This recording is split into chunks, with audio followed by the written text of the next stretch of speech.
Het witte stadje Thorn is 8 eeuwen lang geregeerd door vrouwen. Adellijke vrouwen, die in hun klooster, het stift van Thorn, moesten wachten tot er een adellijke heer naar hun hand kwam vragen. De kerk van Thorn staat er nog, maar het klooster is verdwenen. Er is gelukkig nog veel dat herinnert aan de stiftdames. We zien hier de wijngaard, de wingerd, zoals het in het dialect uitgesproken wordt. En dit was dus vroeger, waarschijnlijk in de tijd van het stift, een wijngaard geweest. De Fransen hebben eigenlijk heel veel veranderd in Thorn. Het adellijke klooster is weggegaan.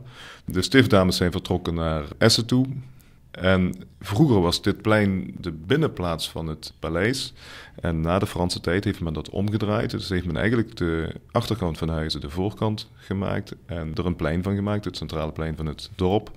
En toen is natuurlijk de wijngaard op zich verdwenen. Maar het is wel een mooie verwijzing, die naam, naar de oude tijden dat er wijnbouw was in deze konterijen. Je zag überhaupt in het katholieke zuiden dat er veel plaatsen waren vlakbij kerken waar je de Wijngaardsberg of de Wijngaard of de Wijngaardweg of dergelijke plaatsnamen refereren nog aan die wijnbouw. En die wijnbouw was niet voor niks in de buurt van de kerk, want ze hadden natuurlijk miswijn nodig.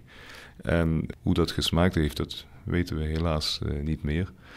Maar het is een feit dat in die tijd überhaupt veel wijn en bier gedronken werd. Het waren toen al en zijn nu nog steeds heel zuivere, veilige dranken. Dus zuiver voor de gezondheid, zeg maar. Mits met mate gedronken natuurlijk. Toch is het maar de vraag of de stiftdames ooit hun eigen wijn hebben gedronken. De pannenkoekenbakker die tegenwoordig hier vlakbij de stiftkerk zit, die heeft een aantal jaren geleden een muur doorgebroken. En dat is nogal een hels karwei geweest, want het is een muur van op zijn breedst 1,80 meter massief steen.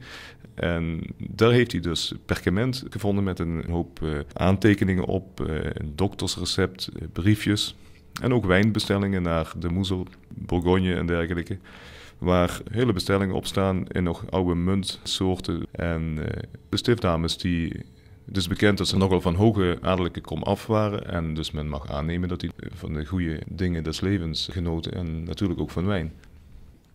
De Fransen hebben de wijnbouw buiten Frankrijk de das omgedaan. Maar dat is maar een deel van het verhaal.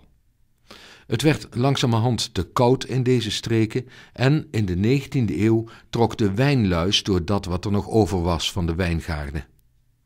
Toen leek het erop dat het voorgoed gedaan was met de wijn uit Thorn.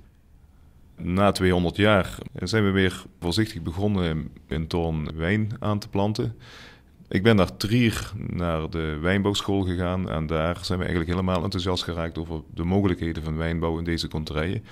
Met name ook omdat we een speciaal microklimaat in Thorn hebben. Thorn blijkt met trouwens grote gedeeltes van Midden-Limburg het droogste gebied van Nederland te zijn. En dat in combinatie met de oude Maassedimenten waar we hier op zitten. De Maas in Thorn en Contraille heeft toch veel strapatsen uitgehaald met zijn loop.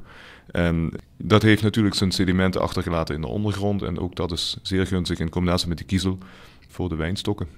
En dat heeft mij geïnspireerd om die wijnbouw na 200 jaar weer op te pakken en uit te bouwen.